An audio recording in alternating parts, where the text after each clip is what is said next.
ఈరోజు దేవుని దినము. మరి యెహోవా దేవుడు ప్రత్యేకించబడి 7వ దినం విశ్రాంతి దినంగా దేవుని ఆరాధించటానికి ఏర్పాటు చేయబడిన ఈ మంచి దినం కొరకు వందనాలు.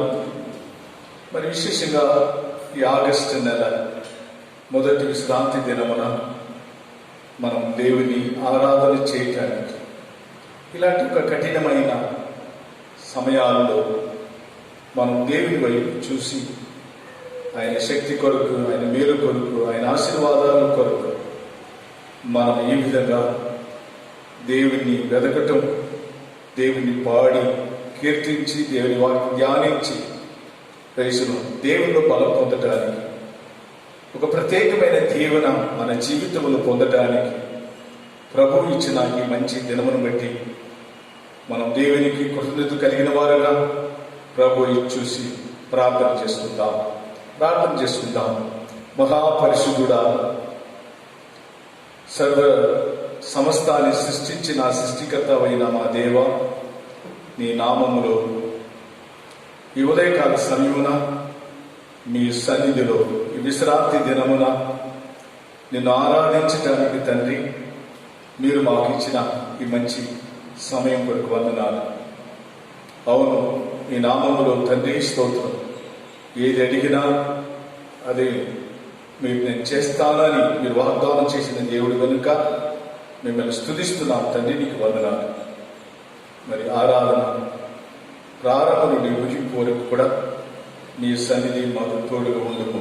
మరి విశేషంగా ఈ దినము మా దేశ కొరకు, మా పట్టణాల కొరకు, మా ప్రజల కొరకు, ప్రతి వారి కొరకు కూడా మేము ప్రార్థన చేస్తున్నాం.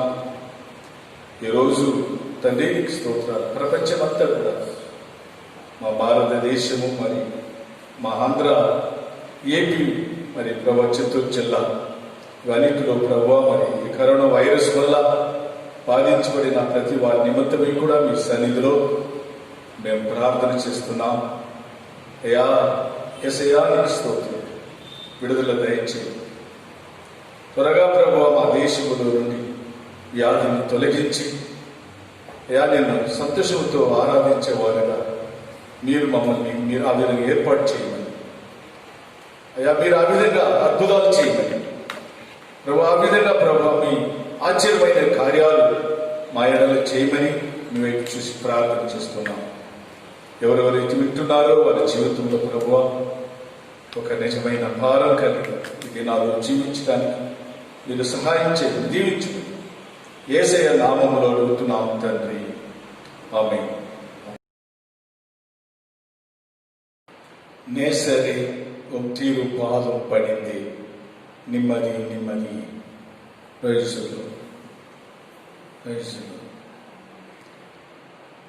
నేసరే తీరు పాదం అమర్దే, నిమ్మది నిమ్మదియే.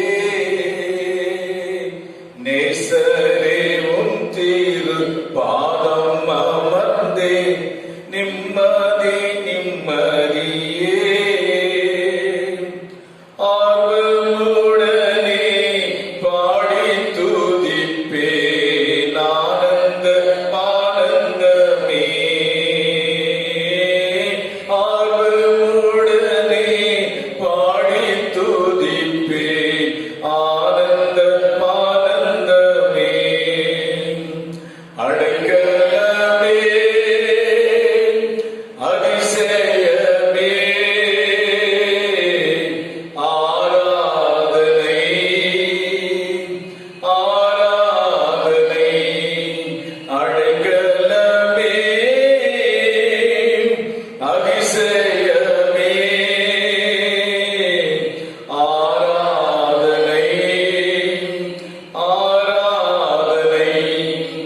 Umbal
నా తల్లియు నీవే, నా తండ్రియు నీవే, నా తల్లి తండ్రి నీవే యేసయ్యా.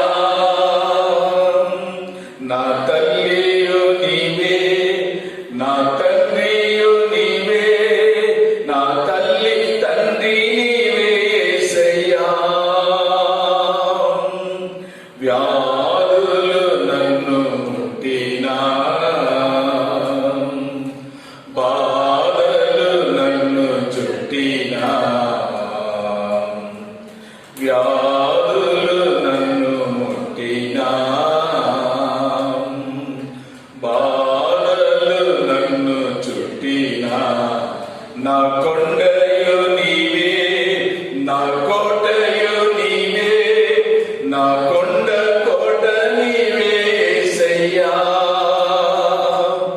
నా కొండయు నీవే, నా కోటయు నీవే, నా కొండ కోట నీవే యేసయ్యా. అందరూ నన్ను విడిచినా, నీవు నన్ను విడవనంటివే. అందరూ నన్ను మరచినా, నీవు నన్ను మరువనంటివే.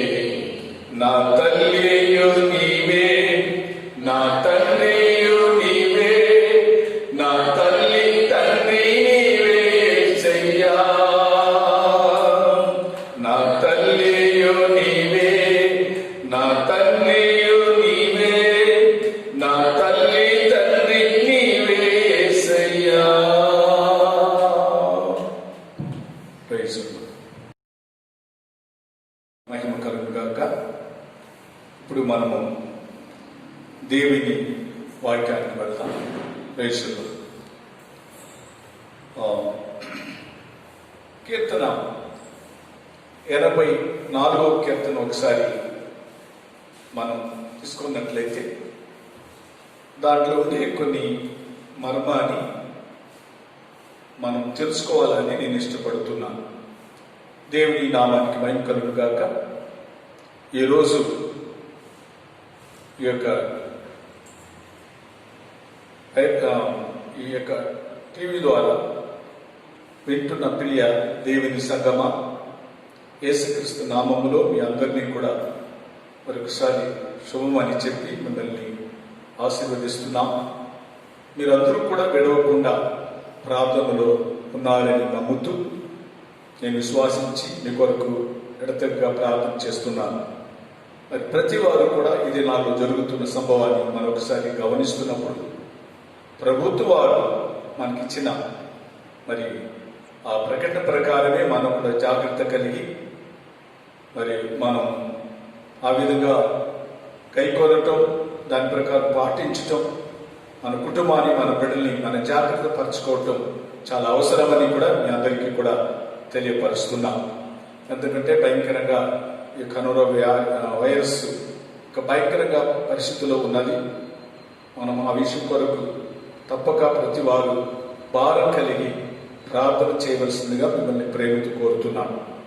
మరి ఈ దినం చూసినట్లయితే మరి సంఘానికి చాలామంది రాలేని పరిస్థితుల్లో మనం ఉన్నాం. రావటానికి ఆసక్తి ఉన్నవి. అందరికీ సంఘం పైన, వాక్యం పైన, ఆరాధన పైన ఒక తపన అందరికీ ఉంది. అయితే మనం ఈ దినాల్లో మనం ఏ విధంగా ఆరాధన చేయలేని పరిస్థితుల్లో మనం జీవిస్తున్నాం. ఎందుకు మనకు ఈ విధమైన పరిస్థితి మన దేశానికి ఈ విధంగా వచ్చింది అని మనం ఆలోచన చేయవలసి వారే ఉన్నాం. దీని కొరకు మనం ప్రార్థన చేయవలసి వారే ఉన్నాం. మరి ఒకసారి పూర్వకాలంలో మన భక్తులు ఏ విధంగా దేవుని మందిరాన్ని వెదకారు, మందిరం యొక్క పరిస్థితి ఏమిటి, ఈ దినము మనం ఏ విధంగా మనం ఉన్నామని కొన్ని మాటల ద్వారా మనమే ధైర్యపరిచి దేవునిలో ఎదగాలని మిమ్మల్ని ప్రేమతో ఈ మాటలు శ్రద్ధగా వినాలని నేను ఇష్టపడుతున్నాను. దేవుని నామానికి వందనాలు. 84వ కీర్తన ఒకసారి మనం గమనించి చదివినట్లయితే, మరి సమయం లేదు కనుక నేను ఎక్కువగా బైబిల్ చదవటానికి సమయం లేదు. అయితే ప్రైజులో దాని ఉండే సారాంశాన్ని ఒకసారి మనం గమనించాలని నేను ఇష్టపడుతున్నా. ఇక్కడ భక్తుడైన దావీదు మందిర విషయంలో ఒక ఆసక్తి కలిగిన వాడు ఉండటం మనం గమనిస్తున్నాం. అక్కడ మనం గమనిస్తున్నప్పుడు దేవుని మందిరమును నివాసం చేసేవారు ధన్యులు అని మరి 4వ వాక్యం 84వ కీర్తన 4వ వాక్యములో ఈ మాటని సంబోధించటం మనం గమనిస్తున్నాం. దావీదు ఒక గొప్ప రాజు, పరిపాలిస్తున్నాడు, చాలా బిజీ మ్యాన్, చాలా సమస్యల్లో మరి యుద్ధం చేసే సమయాలు, మరి ఇలాంటి పరిస్థితుల్లో కూడా దేవుని మందిర విషయంలో మరి ఆయనకు ఒక ఆసక్తి కలిగి ఉండటం మనం గమనిస్తున్నాం. ఎందుకంటే పూర్వములో నుండి అబ్రహాము జీవితముల నుండి ఇంతవరకు ఈ దినం వరకు మనం సంఘాన్ని, మందిరాన్ని, ప్రత్యక్ష గుడారాన్ని, లేకపోతే ఏ విధంగా ప్రజలు దేవుని వెదకాలని మోసే ద్వారా, మరి అలాగనే ఇక్కడ గమనిస్తున్నప్పుడు దావీదు ద్వారా ఒక స్థిరమైన ఆలయాన్ని నిర్మించాలని దేవుని మాట్లాడుతున్నప్పుడు అది దావీదు వల్ల చేయలేక సొలొమోను ద్వారా దేవుని ఆలయం మరి నిర్మించబడటం, దాని తర్వాత అన్యులు దేవుని ఆలయాన్ని కట్టబడుతున్నప్పుడు ఎజ్రా, నెహెమ్యా ద్వారా ఆలయాన్ని కట్టి నిర్మించటం, దాని ద్వారా మరి స్తోత్రం గమనిస్తున్నప్పుడు యేసుక్రీస్తు ద్వారా మరి చూసినట్లయితే అక్కడ ప్రతి వారు ఒక నూతనమైన ఆరాధన చేయటానికి క్రీస్తు లోకానికి మనల్ని వెతికి వచ్చాడని మనం గమనిస్తున్నాం. దేవుని నామానికి వందనాలు. అది వచ్చినప్పుడు మరి పూర్వములు యెహోవా దేవుడు పరిపాలించాడు, ప్రవక్తల ద్వారా మరి స్తోత్రం, మరి యాజకుల ద్వారా ప్రతి మనిషికి నీతిని, మరి యథార్థతను, ఉపదేశాన్ని మరి చూసినట్టు ధర్మశాస్త్రాన్ని బోధించడం మనం గమనిస్తున్నాం. అలాగనే క్రీస్తు ద్వారా మరి నిజంగా క్రీస్తు దేవునికి కుమారుడని, మరి ఈ దినాల్లో ప్రతి మనిషి పాప విమోచన ద్వారా మనిషి పరిశుద్ధంగా జీవించాలని తండ్రి అయిన దేవుడు తన కుమారుని లోకానికి పంపించటం, యేసుక్రీస్తు అయితే అనేక అద్భుతాల ద్వారా ప్రతి మనిషిని తన దేవుని కుమారుడిని ఆయన నిరూపించుకోవటం మనం గమనిస్తున్నాం. దాని తర్వాత యేసుక్రీస్తు ఎత్తబడిన తర్వాత పరిశుద్ధాత్మ కాలంలో, ఆది అపోస్తుల కాలంలో మనం గమనిస్తున్నప్పుడు, సంఘము అని గమనిస్తున్నప్పుడు యేసయ్య ఎత్తబడిన తర్వాత పరిశుద్ధాత్మ అనుగ్రహించిన తర్వాత ఆది సంఘము ప్రారంభమైనది మనం గమనిస్తున్నాం.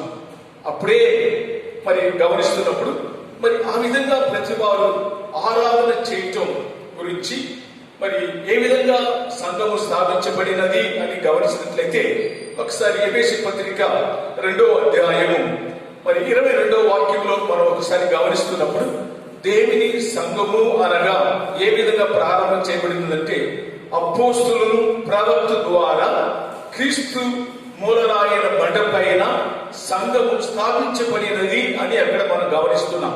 దేవుని నామానికి స్తోత్రం. అవును, ఈ రోజుల్లో మనం గమనిస్తున్నప్పుడు అపోస్తులు ప్రవక్తుల ద్వారా ఈ సంఘము అనేది దేవుని సంఘము మరి వారు ఈ విధంగా కూడి ఆరాధన చేయటానికి స్థాపించబడినది అని మనం గమనిస్తున్నాం. దాని తర్వాత సంఘము అభివృద్ధి పరచటం, పరిశుద్ధపరచటం, సంఘము మరి స్థిరపరచబడటానికి మరి అపోస్తులు ప్రవక్తులు మరి 5 విధమైన సేవల్ని దేవుడు ఏర్పాటు చేశాడని అదే ఎఫెసీలో మనం గమనిస్తున్నాం. దేవుని నామానికి స్తోత్రాలు. ఇక్కడ దావీదు చెప్పిన మరి మరి ఆయన కలిగిన ఒక 3 అంశం పైన మనం ఈ దినమున దేవుని వాక్యాన్ని మనం ధ్యానించాలని నేను ఇష్టపడుతున్నాను. ఎందుకంటే దావీదు దేవుని మందిరమును, లేకపోతే దేవుని మందిరములో కూడుకున్న పరిశుద్ధులు స్థలములో ఐక్యత కలిగి ఉండటానికి మరి ఈ యొక్క 84వ కీర్తన పాడినట్లుగా మనం గమనిస్తున్నాం. ఒక ఐక్యతను గురించి మరి విశేషంగా ఈ దావీదు అక్కడ మనం ఆ విధంగా ఆహ్వానించటం, దేవుని సన్నిధిని వెదకటం, దేవుని మందిరంలో దేవుని ఆరాధన చేయటం విషయంలో ఇక్కడ అక్కడ ఆ విధంగా వెదకటం మనం గమనిస్తున్నాం. ఎందుకు ఇవన్నిటిని మనం గమనిస్తున్నట్లయితే దేవుని ఆలయంలో ఏమున్నది అని గమనిస్తే, దేవుని ఆలయంలో ప్రతి మనిషి జీవించడానికి, పరిశుద్ధులుగా జీవించడానికి బోధించబడిన బోధన ఉన్నవి. ప్రతి మనిషికి దేవుని సన్నిధిలో వచ్చినప్పుడు ఆదరణ ఉన్నవి. ప్రతి మనిషికి దేవుని సన్నిధిలో వస్తున్నప్పుడు వారు విడుదల ఉన్నవి. ఎందుకంటే దేవుని వాక్యం ఎప్పుడైతే మనం తెలుసుకుంటున్నామో, వాక్యం ప్రతి మనిషిని విడిపిస్తుంది అని సంగతి మనం యోహాను సువార్తలో మనం చదువుతున్నాం. కాబట్టి దేవుని మందిరంలో ఏమున్నది కట్టడాలు కాదు, ఏదో ఒక విధమైన అట్రాక్షన్ కాదు, కానీ దేవుని మందిరములో ప్రతి మనిషి జీవించడానికి, పరిశుద్ధులుగా, నీతిమంతులుగా, దేవుని యందు భయభక్తి కలిగి ఉండేవారుగా జీవించడానికి ఒక పవిత్రమైన బోధన మరి సంఘములో ఉంది కనుక ఈ యొక్క సంఘము మరి ఈ విధంగా మనం మరి ఆరాధన చేయటం విషయంలో మరి మనం చూసినప్పుడు అనేక విధమైన ఆటంకాలని మనం గమనిస్తున్నాం. మరి ఒక భయంకరమైన పరిస్థితిలో మనం జీవిస్తున్నాం. కాబట్టి ఇక్కడ మందిరములో వచ్చేవారు వారు ధన్యులు అనగా ఇంగ్లీష్ లో బ్లెస్డ్, ఆశీర్వదించబడిన వారు. కాబట్టి మనం ఆశీర్వదించబడడానికి మరి అనేక రీతులుగా మనకు ఆటంకాలు ఉన్నట్టు మనం గమనిస్తున్నాం. అయితే ఇవన్నిటినీ కూడా మరి గమనించి మనం దేవుని మందిరములో వెతుకుతున్నప్పుడు వారు ధన్యులు అని మరి 84వ కీర్తన 4వ వాక్యం మనం చెప్పడం గమనిస్తున్నాం. దీంట్లో ఈ 84వ కీర్తనలో 3 స్థలాల్లో ధన్యులు చెప్పడం మనం గమనిస్తాం. మొదటి ఏమో మనం చూసినట్లయితే దేవుని ఇంట్లో ఐక్యత కలిగి ఉండటం వల్ల మనం ధన్యతలు అవుతామా అని గమనిస్తున్నాం. రెండవది మనం చూసినట్లయితే యథార్థ హృదయం, లేకపోతే పవిత్రమైన హృదయముతో కూడా కలిగిన వారు ధన్యులు అని మనం గమనిస్తున్నాం. 5వ వాక్యంలో, అలాగే ఆఖరి వాక్యంలో చూసినట్లయితే దేవుని యందు ఎవరైతే నమ్మకం కలిగి ఉన్నారో వారు ధన్యులు. ఈ 3 విషయాల్లో ఒకసారి మనం గమనించి దేవుని వాక్యములకు మనం వెళ్ళాలని నేను ఇష్టపడుతున్నాను. మరి చూసినట్లయితే దేవుని ఇంటిలో ఐక్యత కలిగి నివాసం చేసేవారు మనం చూసినట్లయితే అక్కడ ఒక పక్షికి పోలిగా చెప్పడం 3వ వాక్యంలో మనం చూసినట్లయితే దేవుని మందిరం ప్రతి వారికి అవసరమని ఇక్కడ దావీదు బోధించడం మనం గమనిస్తున్నాం. మరి చూసినట్లయితే నీ ఇంటిలో నివాసం చేసేవారు ధన్యులు అని చెప్పడానికి కారణం ఏమిటంటే, మరి అక్కడ చూసినట్లయితే నీ యందు బలం పొందిన వారు, హృదయంలో యథార్థ హృదయం కలిగిన వారు, నీ యందు నమ్మకం కలిగిన వారు, ఈ 3 విషయాల్లో వారు దీవించబడుదురు అని అక్కడ వాక్యం చెప్పడం మనం గమనిస్తున్నాం. దేవుని నామానికి వందనాలు. మనం చూసినట్లయితే ఈ మాటలో ఒకసారి మనం గమనించి చదివినట్లయితే దేవుని ఇల్లు అనగా నేను ముందుగానే చెప్పాను, బోధించబడిన స్థలము, ప్రతి మనిషికి ప్రార్థనకు జవాబు ఇచ్చే ఒక స్థలము, దేవునితో కూడా యథార్థంగా ఐక్యత కలిగి ఉండటం. మరి గమనిస్తున్నప్పుడు యేసు ప్రభు కాలములో పరిశుద్ధాత్మ పరిపాలించే సంఘాన్ని పరిపాలిస్తున్న దినాల్లో యేసు ప్రభు రక్షించాడు నిజమే. తన రక్తంతో కొనబడిన మన జీవితంలో మనల్ని కాయటకు పరిశుద్ధాత్మ దేవుడు మనకి ఇచ్చాడని మన అపొస్తలుల కార్యం 20వ అధ్యాయంలో మనం గమనిస్తున్నాం. అయితే మనం పరిపాలించటం పరిశుద్ధాత్మ కనుక మనము నిజంగా చెప్పాలంటే ఆ దినాల్లో పౌలు మరి బోధించి సమయాన్ని ఒకసారి మనం గమనించినట్లయితే రక్షింపబడిన వారందరూ కూడా దేవుని సంఘములో కూడి వారి అపొస్తలుల ఉపదేశములో ఎందును, ఐక్యత ఎందును, రొట్టె విరిచి ఎందును, ప్రార్థన సహవాసంలో కలిగి ఉండాలని, ఆయన ఎడతడుగా ఉండాలని అక్కడ మనం బోధించడం మనం గమనిస్తున్నాం. అవును, సంఘమనగా మరి ప్రతి విషయంలో మనం ఈ విధంగా ఉండాలని ఒక మంచి వాక్యం ద్వారా మనం బోధించబడుతున్నాం. అపొస్తలుల ఉపదేశం బోధించబడుతుంది దేవుని సంఘములు. కాబట్టి ఇది ఎప్పుడైతే మనలో ఉంటుందో మనం ధన్యులు అవుతాం, మన ఆశీర్వాదానికి పాత్రలు అవుతామని అక్కడ దావీదు గ్రహించి, ఎన్ని ఉన్నా లోకంలో ప్రైజులు, ఆయనకి ఎన్ని ఘనత ఉన్నా, ఆయనకి ఎంత మెప్పు ఉన్నా, ఎంత రాజ సింహాసనం ఉన్నా, మరి ఆయన వచ్చిన పరిస్థితిని ఒకసారి గమనిస్తున్నప్పుడు అంతగా ఉన్నప్పటికీ కూడా దేవుని మందిరము అనగా చెప్పినప్పుడు ఆనందించేవాడు, సంతోషించేవాడు, అందరినీ ఆహ్వానించేవాడని ఆయన గురించి చాలా వివరంగా అనేక దేవుని మాటలు మనకు చెప్పబట్టు గమనిస్తున్నాం. కాబట్టి ఈ అనుభవం ఎవరిలో ఉన్నవో మరి ఆసక్తి కలిగి వాంఛగా ఎవరైతే వారిని ఎదుగుతున్నారో మందిరాన్ని, నిజంగా వారు ఆశీర్వాదానికి పాత్రులు అవుతారని మనం గమనిస్తున్నాం. రెండవది మరి యథార్థ హృదయము అన్నాం. మరి ఒక ఒక పవిత్రమైన హృదయం, మరి కల్మసం లేని హృదయముతో కూడా మరి దేవుని వెదికేవారు దీవించబడతారు అని మనం గమనిస్తున్నాం. ఇక్కడ మనం చూసినట్లయితే ప్రసంగిలో ఒక మాట చెప్పబడుతుంది. 9వ అధ్యాయం 3వ వాక్యం ఒకసారి మనం గమనించి చదివినట్లయితే, చెడైన హృదయం మనలో ఉండకుండా మరి జీవించే ప్రతి మనిషి ఒక హృదయం ఏ విధంగా ఉంది అని అక్కడ మరి జ్ఞానవంతుడైన సొలొమోను చెప్పడం గమనిస్తున్న మాట చదువుతారా? 9:3 ఒకసారి చదువుతాం. దీంట్లో మరి స్తోత్రం. అందరికీ ఒకటే గతి సంభవించును. సూర్యుని కింద జరుగుబాటు అన్నిటిలో ఇది బహు దుఃఖకరము. మరియు నరుల హృదయం చెడుతనంతో నిండినది. వారు బ్రతుకు కాలమందే వారి హృదయంలో వెరితనముండును. తర్వాత వారు మృతులై వెళ్ళిపోదురు. ఇది దుఃఖకరము. మరి చెడుతనము కలిగిన హృదయము కలిగిన వారు ప్రాణముతో ఉండే దినం అంతవరకు కూడా వారు పిచ్చితనంగా ఉంటారని అక్కడ వాక్యం చెప్పబడుతుంది. గమనిస్తాం. మరి యథార్థ హృదయం ఎవరికి లేకుండా పోతుందో, దేవుని వెదకి ఆరాధన చేయటానికి ఎవరైతే హృదయము యథార్థంగా దేవుని ఆరాధన చేయలేకపోతున్నారో వారు హృదయం చీకటి అన్నాడు. అంతే మాత్రం కాదు, వారు పిచ్చి పట్టినట్టుగా అక్కడ వాక్యం చెప్పడం మనం గమనిస్తున్నాం. అయితే ప్రతి మనిషి లోకములో ఒక గొప్ప సమాధానంతో జీవించడానికి, ఒక సమాధానంగా మన ఆశీర్వాదం పొందటానికి దేవుని మందిరములో ఒక యథార్థ హృదయముతో కూడా దేవుని వెదికేవారు ధన్యులవుతారు.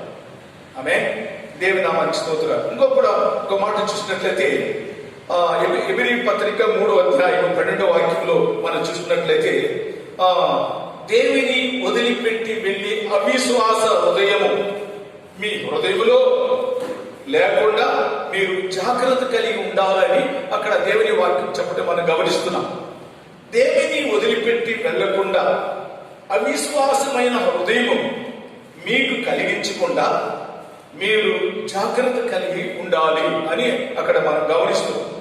ఎందుకంటే దేవుని మందిరములో వెళ్తున్నప్పుడు మనం ఏమి గమనిస్తున్నాం అని గమనించినట్లయితే, ఒక పవిత్రమైన హృదయం, దేవుని ఎదిగే ఆసక్తి కలిగిన హృదయం దావీదు యొక్క జీవితంలో మేలు పొందటానికి, ఆశీర్వాదం పొందటానికి ఇది ఆయనలో కనుక్కున్న ఒక గొప్ప రహస్యం అనేది మనం గమనిస్తున్నాం. కాబట్టి అలాంటి పవిత్రమైన హృదయంతో కూడా దేవుని వెదికే మనలో ఉన్నట్లయితే, ఎప్పుడైతే ఆ అనుభవం మనకు వస్తుందో అవిశ్వాసం మనలో నుండి తొలగించబడుతుంది. విశ్వాసము, ధైర్యము, నిరీక్షణ, మరి ఆనందము, సంతోషము ఇది మనలో దేవుడు కలిగించేవాడే ఉన్నాడు. కాబట్టి ఈ యొక్క ఆరాధన సమయంలో మరి అలాంటి ఒక పవిత్రమైన హృదయంతో మనం దేవుని ఆలయానికి రాకుండా ఈ దినాల్లో మరి ఈ యొక్క భయంకరమైన పరిస్థితిని మనం లోకములో గమనిస్తున్నాం. ఆమేన్. దీనికి మనం ఏమి చేయాలి? ప్రతి వారు గమనించాలి. దీనికి మనం ఏమి చేయాలి? నిజంగా దేవుని యందు ప్రార్థన చేసేవారుగా మారాలని అక్కడ మనం చూసాం. అయితే యథార్థ హృదయం కలిగిన వారు పరిస్థితి ఏమిటి? ఇక్కడ 2 విషయాలు మనం గమనించినాం. యథార్థ హృదయం లేని వారు మనస్తత్వం యావదం ఉంది. వారిలో అవిశ్వాసం వచ్చి వారు దేవుని వెదకక వారు జాగ్రత్త కలిగి ఉండాలని అక్కడ చెప్పాడు. అయితే యథార్థ హృదయం కలిగిన వారు జీవితం ఏ విధంగా ఉంది అని గమనించినట్లయితే, సామెతలు 2వ అధ్యాయం 21వ వాక్యంలో మనం చూసినట్లయితే, వారు యథార్థ హృదయం కలిగిన వారి యొక్క జీవితం భూమి పైన వారు నివాసం చేసేదారు. దేవుడు ఆ మాట చదువుదామా? 2:21 వాక్యం చదువుదాం. యథార్థవంతులు దేశమందు నివసించుదురు, లోపము లేని వారు దానిలో నిలిచి ఉందురు. ఆమేన్. యథార్థ హృదయం కలిగిన వారు భూమిలో నివాసం చేస్తారు. అంతేనా? మాట ఉందా? ప్రజలు చదివిన వాడు ఒకసారి సరిగా మనం చదవాలి. అక్కడ చూసినట్లయితే మీరు ఇంకో కూడా యథార్థ హృదయం కలిగిన వారు నిజంగా ఎలాంటి మనస్సు కలిగిన వారుగా ఉంటారు. 112వ కీర్తన 4వ వాక్యంలో ఒకసారి మనం గమనించి చదివినట్లయితే దేవుని వెదికే హృదయం, దేవుని యందు ఆసక్తి కలిగిన హృదయాన్ని ఒకసారి మనం గమనించి చదివినప్పుడు అక్కడ ఏం చెప్పబడుతుందంటే వారు ఉత్తముడు రేసుల. మరి చూసినట్లయితే కనికరం కలిగిన వాడు, అక్కడ 112వ కీర్తన 4వ వాక్యం ఒకసారి కలిగినట్లయితే చల్ల యథార్థవంతులకు చీకటిలో వెలుగు పుట్టును, వారి కటాక్షమును వాత్సల్యతయు నీతియు గలవారు. వాత్సల్యత ఇక్కడ మనం గమనిస్తున్నప్పుడు యథార్థవంతుడు, కనికరం కలిగిన వాడు, దయ కలిగిన మనస్సు కలిగిన వాడు, నీతి కలిగిన వాడు. ఆమేన్. ఈ మనస్సు మనలో ఉన్నప్పుడు, ఇలాంటి హృదయం మనలో ఉన్నప్పుడు మనం దేవుడు ఇచ్చే ఆశీర్వాదానికి మనం పాత్రులు అవుతాం. దావీదు ఆశీర్వదించబడడానికి కారణం ఏమిటి అని మనం చూసినట్లయితే ఆయన ఆ విధంగా దేవుని ఆరాధించేవాడు, వెదికేవాడు, దేవుని స్తుతించేవాడు, దేవుని యందు బలపరచబడినవాడు. కాబట్టి ఆయన జీవితంలో ఒక మంచి యథార్థమైన హృదయంతో దేవుని వెదికాడని మనం గమనిస్తున్నాం. మీరు ఒకసారి మనం గమనిస్తున్నట్లయితే యథార్థ హృదయం కలిగిన వారి యొక్క జీవితం, వారి యొక్క ముగింపు సమాధానము. ఆమేన్. మరి ఒకసారి కీర్తన 37:37లో మనం చదివినట్లయితే మరి అలాంటి యథార్థ హృదయముతో కూడా దేవుని వెదకి దేవుని ఆరాధించే వారి యొక్క ముగింపు, వారి యొక్క జీవితము సమాధానము. ఆమేన్. నిజమేనా? ఆ మాటలో మీరు గమనించినట్లయితే సమాధానం. కాబట్టి విలువైన ఆశీర్వాదం ఈ లోకంలో డబ్బు కంటే, మన ఆస్తి కంటే, మనం హోదావు కంటే ప్రతి విషయంలో మనం పొందవలసిన ప్రతి సమాధాన హృదయం ఎవరిలో ఉంది అని గమనించినట్లయితే యథార్థంగా దేవుని యందు వెదకి ఆరాధించే వారి యొక్క ఆరాధన ఆ విధంగా ఉండటం మనం గమనిస్తున్నాం. మూడవది ఒకసారి గమనించినట్లయితే నమ్మకం. ప్రేషలు ప్రతి విషయంలో మనకు ఒక నమ్మకమైన హృదయం కావాలి. ఏదైనా సరే, ఏ విషయమైనా సరే ఆ నమ్మకం మన జీవితంలో ఒక విజయాన్ని దేవుడు దయచేస్తాడని సంగతి మనం మరవకూడదు. మరి ఒకసారి గమనించినట్లయితే అదే ప్రసంగి 9వ అధ్యాయం 4వ వాక్యం ఒకసారి గమనించినట్లయితే ప్రాణముతో జీవించేవాడు, సజీవుడుగా జీవించే ప్రతి మనిషి జీవితంలో ఏముండాలంటే నమ్మకం కలిగి ఉండే మనసు దేవుడు ఇచ్చాడంట. ఆమేన్. ఆ వాక్యం మీరు ఒకసారి గమనించినట్లయితే ఎవరిలో దేవుడు ఉన్నాడు, ఎవరు దేవుని బిడ్డలుగా జీవించాలని మరి దేవుడు రక్షించాడు, వారిలో ఏముందంటే ఒక నమ్మకం వారిలో ఉన్నది. అవనమ్మకం కాదు, నమ్మకం కలిగిన వారు. అవనమ్మకం ఇచ్చేది ఎవరి? అపవాది. అవనమ్మకాన్ని, అవిశ్వాసాన్ని, పిరికితనాన్ని, భయాన్ని, ఇవన్నిటిని కూడా కలిగించేది అపవాది క్రియ. అయితే దేవుని క్రియ అక్కడ మనం గమనిస్తున్నప్పుడు 9:4లో చూసినట్లయితే ప్రాణముతో ఉండే ప్రతి మానవు, మీరు గమనించిన మాటలు, ప్రతి మానవులు ఏం చేస్తున్నంటే నమ్మకం కలిగి జీవించటం అది దేవునికి ఇష్టమై ఉన్నది. కాబట్టి మనం ఏ విధంగా ఉన్నాం? అందుకే దావీదు అన్నాడు నమ్మకం కలిగిన హృదయం. ఆ వాక్యం 84 కీర్తనలో ఆఖరి వాక్యం చదువుతుండో వాడు ధన్యుడు, వాడు ఆశీర్వాదానికి పాత్రుడు అన్నాడు. నమ్మకం లేని వారికి ఆశీర్వాదం మనం ఏ విధంగా పొందలేము. మన నమ్మకం కలిగి ఉన్నట్లయితే దేవుని ఆశీర్వాదాన్ని మనం పొందగలం. ఒక్కొక్క వాటిలో కూడా మరి ఒకసారి చూసినట్లయితే రోమాపత్రిక 5వ అధ్యాయం 5వ వాక్యంలో మనం ఒకసారి గమనిస్తున్నప్పుడు ఆ నమ్మకము ఏ వ్యక్తి అయినా సరే, ఎవరైనా సరే వారు ఆ నమ్మకం వారిని సిగ్గుపరచనివ్వదు. ఆమేన్. ఆమేన్ చెప్తాం. ఆమేన్ చెప్తాం. ఆమేన్. ఆ మాట చదవమా ఒకసారి? రోమాపత్రిక 5వ అధ్యాయం 5వ వాక్యం. ఎందుకనగా నిరీక్షణ నిరీక్షణ అనేది మనల్ని ఏం చేయదంట? సిగ్గుపరచనివ్వు. ఆమేన్. అంటే సిగ్గుపరచనివ్వదంటే ఏంటి? మనం ఏ విషయంలో కూడా అపజయము కాదు, విజయం ఉన్నవి. కాబట్టి మనలో ఆ నిరీక్షణ అనేది దేవుని ఎడల కలిగిన ఆ నిరీక్షణ మనం ఒకరోజు కూడా వదిలిపెట్టక జీవించేవారు ధన్యులు, వారు ఆశీర్వాదానికి పాత్రులు. ప్రియ దేవుని సంగమా, ఈ మాటలు వింటున్నా మీరు మీ జీవితంలో స్తోత్రం, ఎప్పుడైనా సరే ఏ సంభవం జరిగినా సరే, ఎలాంటి పరిస్థితి మన జీవితంలో వచ్చినా సరే, మనలో ఒక నిరీక్షణ ఉన్నది. నా దేవుడు నాకు మేలు చేస్తాడు, నన్ను తప్పిస్తాడు, నాకు సహాయం చేస్తాడు, నన్ను లేవనెత్తాడు, నాకు ఆయన ప్రతి విషయంలో కూడా ఆయన నన్ను నడిపించేవాడని మనం ఎప్పుడైతే మనం చెప్పగలమో, ఆ నిరీక్షణ మనల్ని లోకదినము కూడా సిగ్గుపరచనివ్వదు. ఆమేన్ చెప్దామా? ఆమేన్. కాబట్టి ఈ దినము ఈ మాటలు వింటున్నాం. అదే వింటున్నాను. ఈరోజు మనం పరిస్థితుల్లో మనకు ఎదురైన శోధనలో మనం ఏదైనప్పుడు మన నిరీక్షణ ఏమై ఉన్నది ఒకసారి మనం గమనిస్తాం. ఆ నిరీక్షణ మనలో మరి సిగ్గుపరచనివ్వకుండా మనల్ని సంతోషించే విధంగా, దేవుడు మనలో ఆశ్చర్యమైన కార్యాలు చేసే విధంగా మన నిరీక్షణని దేవుడు మనలో నెరవేరుస్తాడనటానికి సందేహం లేదు. ఇంకొక మాటను కూడా నేను చెప్పి ముగించిపోతున్నాను.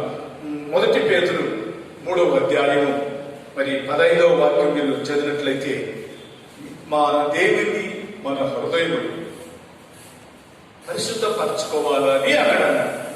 మరి గమనించినట్లయితే మన హృదయము దేవుని ఎడల పరిశుద్ధపరుచుతున్నప్పుడు మీ హృదయం మనలో ఏమవుతుందంటే ఒక నిరీక్షణ మనలో అభివృద్ధి పడుతుంది, ఒక నమ్మకాన్ని మనలో అభివృద్ధి పరచబడుతుంది. ఈ నమ్మకము మీలో ఉన్నప్పుడు ఆ నమ్మకం, ఆ నిరీక్షణ మనలో, ఆ పరిశుద్ధత, ఆ క్రీస్తు యొక్క క్రియ మనలో ఎప్పుడైతే మనలో ఉంటుందో, మనం ఏమే అవుతామో అని గమనించినట్లయితే, మీరు చూసినట్లయితే వారు హృదయము విశ్వాసము, శాంతము, మరి దయ, మరి కనికరము, మరి ఇవన్నిటినీ కూడా దేవుడు ప్రతి మనిషిలో సిద్ధపరుస్తానన్నాడు. మాటల్లో మీరు ఒకసారి 1 పేతురు 3వ అధ్యాయం 15వ వాక్యంలో చూసినట్లయితే, మన జీవితంలో ఉండే ఆ నిరీక్షణ మనల్ని మనమే ఏం చేస్తుంటే విశ్వాసానికి, మనలో ఒక ధైర్యానికి, మనలో ఒక దేవుని వల్ల నేను సమస్తం పొందగలము అని చెప్పిన ఒక దేవుని యొక్క శక్తి మనలో ప్రవేశిస్తుంది. అది ఎప్పుడైతే మనలో ప్రవేశిస్తుందో అప్పుడు మనకు శాంతమైన హృదయం, ఒక శాంతాన్ని వెతుకుతాం. గలిబిలి కాదు, మన హృదయం శాంతము వెతుకుతుంది. మరి అందులో చూసినట్లయితే మనం ఎప్పుడు కూడా జవాబు చెప్పడానికి, ప్రతి విషయంలో మనం నిదానంగా వారికి జవాబు ఇవ్వడానికి నా దేవుడు ప్రతి వారికి ఆయన దయ చేస్తున్నాడని మరవకూడదు. మన నమ్మకం ఏదై ఉంది, మనం ఏ విధంగా మనం జీవిస్తున్నాం అనేది మరి ఒకసారి మనం గమనించినట్లయితే, దీంట్లో దావీదు తన జీవితంలో చేసిన ఒక ప్రమాణం మీరు 2 సమూయేలు 22వ అధ్యాయము 3వ వాక్యంలో మనం చూసినట్లయితే, నేను నమ్ముకున్న నా దేవుడు అన్నాడు. అక్కడ ఆయన నాకు కొండ అన్నాడు.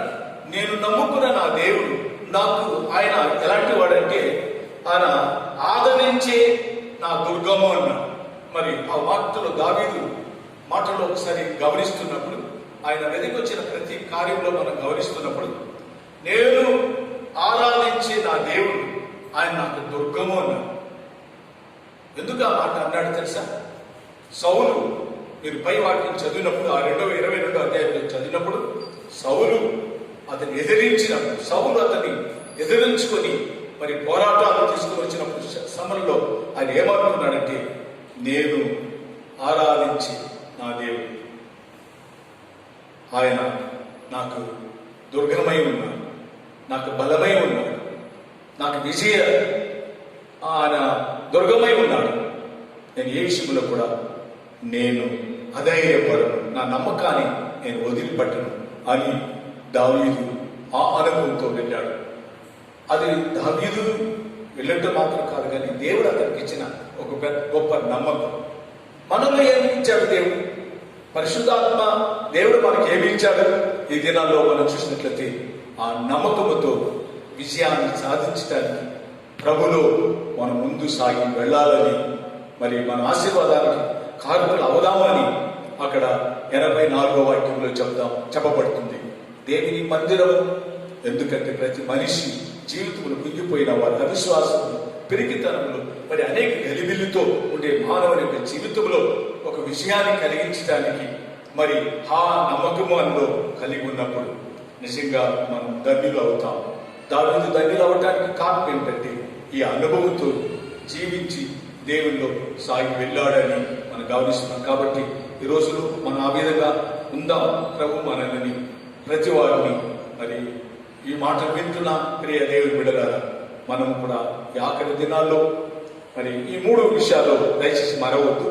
ఎందుకంటే మనం దేవుని విషయంలో మన ఐక్యత ఏముంది, ఇంకనూ ఒకవేళ ఇలాంటి కష్ట పరిస్థితుల్లో మనకు వాక్యం లేదు, చర్చి లేదు, మనకు ఇలాంటి కష్ట పరిస్థితులు జీవిస్తున్న మన జీవితంలో ఒకవేళ క్రీస్తులో మన ఐక్యత కలిగి ఉన్నామా?